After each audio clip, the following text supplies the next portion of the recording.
6 Things About Islam. In the words of Swiss journalist and author Dr. Roger de Pasquier, the West, whether Christian or de-Christianized, has never really known Islam. Ever since they watched it appear on the world stage, Christians never cease to insult and slander it in order to find justification for waging war on it. It has been subjected to grotesque distortions, the traces of which still injure the European mind. Even today, there are many Westerners from whom Islam can be reduced to 3 ideas: fanaticism, fatalism, and polygamy.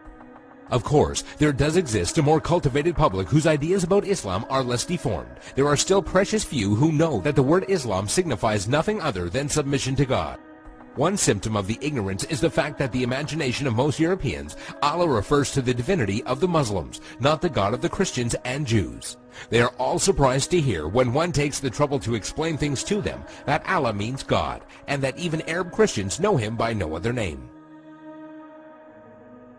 6.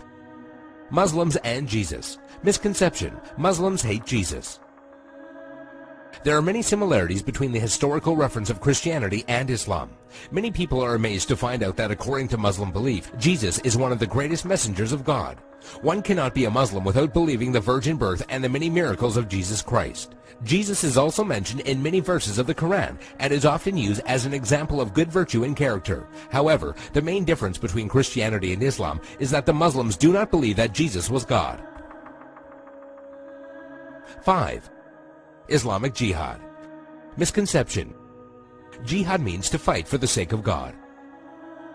The true Arabic meaning of the word jihad is struggle. However, in Islam, it is often used to describe the striving in the way of God. There are many forms of jihad, but most important ones are jihad al-nafs, jihad against oneself, jihad bil-lisan, jihad by being vocal, jihad bil-yad, jihad by using action, and jihad bis-sayf, jihad by using the sword. Each jihad is ranked differently, and it was reported that Muhammad returned from a battle and said, "We have returned from the lesser jihad, going into battle, to the greater jihad, the struggle of the soul." This means that a Muslim struggling against himself and his soul is more important than the jihad of going into war. Another misconception is that only when a person dies in war does that person become a martyr. This is, however, false, and it is believed that anyone doing anything for the sake of God and is killed becomes a martyr.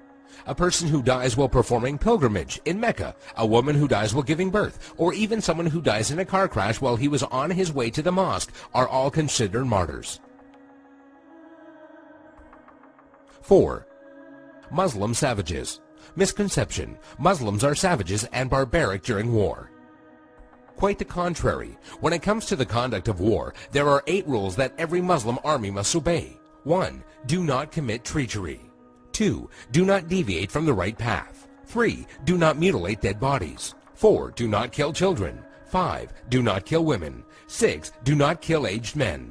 7. Do not harm or burn trees. 8. Do not destroy buildings. During the Crusades, when Saladin defeated the Franks, he honored the defeated Frankish army and supplied them with food. And during the Third Crusade, when Saladin's enemy King Richard fell sick, Saladin sent him a gift of fruits and horses. 3. Women's rights.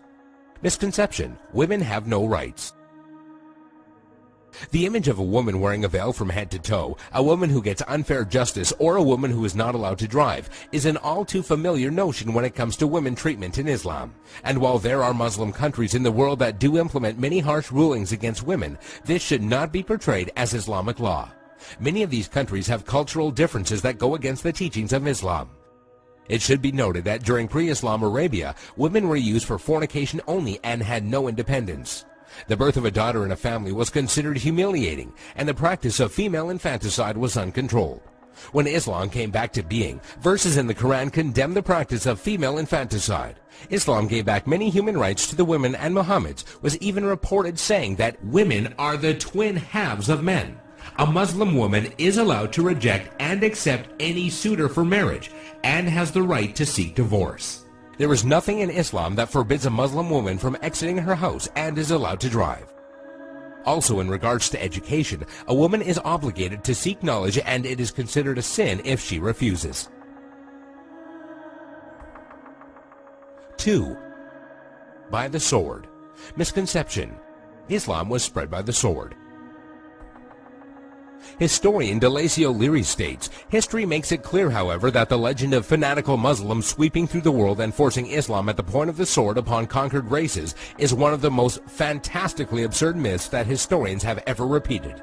There is no record in history that shows people forced by sword point to convert to Islam. When Islam spread through countries, they would set up private churches and synagogues for the non-Muslims they were governing, and because of the good treatment they had received, they themselves would convert. If one considers the small number of Muslims who initially spread Islam to the West, all the way from Spain and Morocco into the East from India and China, one would realize that such a small group of people could not force others to be members of a religion against their will. It is also interesting to note that when the Mongols invaded and conquered large portions of the Islamic Empire, instead of destroying the religion, they adopted it.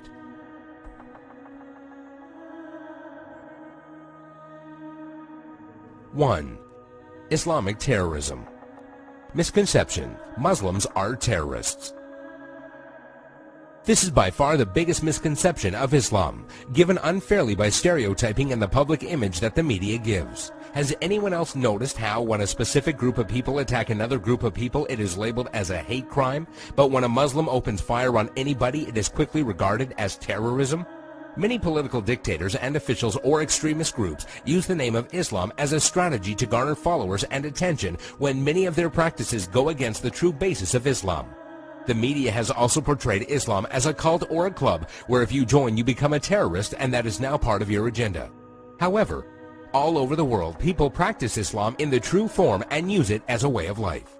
There are many verses in the Quran that go against the idea of terrorism. Some of these verses include, "Fight the way of Allah, those that fight you, but do not transgress limits, for God does not love transgressors." This basically means do not fight except in self-defense, and even in doing so, do not go beyond defense. Another verse states, "If they seek peace, then you seek peace," which means do not attack people for no reason or kill innocent people. There is nowhere in Islam, whether it be in the Quran or the teachings of Muhammad, that promotes the killing of innocent people.